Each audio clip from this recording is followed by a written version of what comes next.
ইউনিভার্সিটিতে পড়ে, বাবা মায়ের টাকা খরচ করে তারা পড়ালেখা শিখতে আসে, তারা 18 টাকা দিয়ে বেনসন সিগারেট খাচ্ছে, 5 টাকা রিক্সাওয়ালার দিতে কষ্ট পাচ্ছে, ভিক্ষুককে 5 টাকা দিচ্ছে না, তাহলে তারা ধোঁয়া খেয়ে উড়ে দিচ্ছে, মহিলারা পর্যন্ত ওপেনে সিগারেট খাচ্ছে।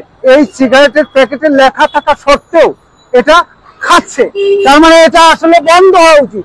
এটা বন্ধ হওয়া উচিত। আমি জোর দাবি তুলি প্রধান উপদেষ্টার কাছে যে এই সিগারেটের প্যাকেটে যেহেতু লেখা রয়েছে যে এটা ক্ষতিকর, অবশ্যই ক্ষতিকর বলেই তো লেখা আছে, সেজন্য তার কাছে দাবি করি যে এটা একেবারে বন্ধ করা হোক।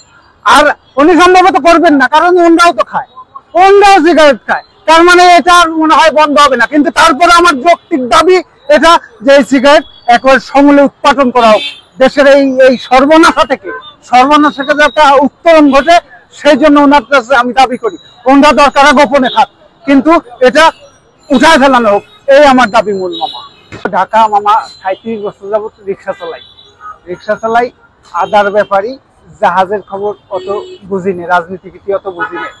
তারপরে দেখতেছি যে 2024 সালে যে স্বাধীনতা আসলো, এই স্বাধীনতাকে কেন্দ্র করে নানান জায়গা নানান ভাবে মানুষ মিছিল মিটিং দাবি দেওয়া বিভিন্ন ভাবে করতেছে।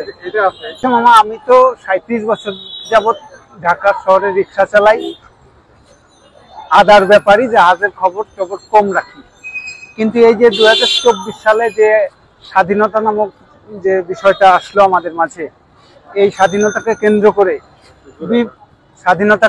করে দেখতেছি যে বিভিন্ন রোড ঘাট, টিএসসি, ওই রাজু ভাস্কর্য, মানে সর্বোচ্চ সব জায়গায় বিভিন্ন আন্দোলন সংগ্রামে মানুষ লিপ্ত হয়ে গেছে বিভিন্ন সংস্কারের দাবিতে।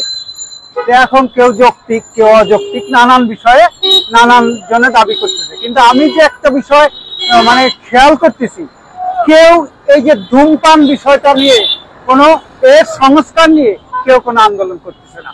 এটা আন্দোলন বলতে আমি যতটা বুঝি এর সংস্কার নিয়ে দাবি তোলা।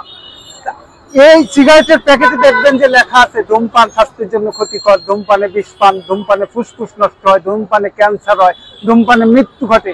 তার মানে এত বড় ক্ষতি হওয়ার পরেও মানুষ দেখবেন যে ছেলেপেলেরা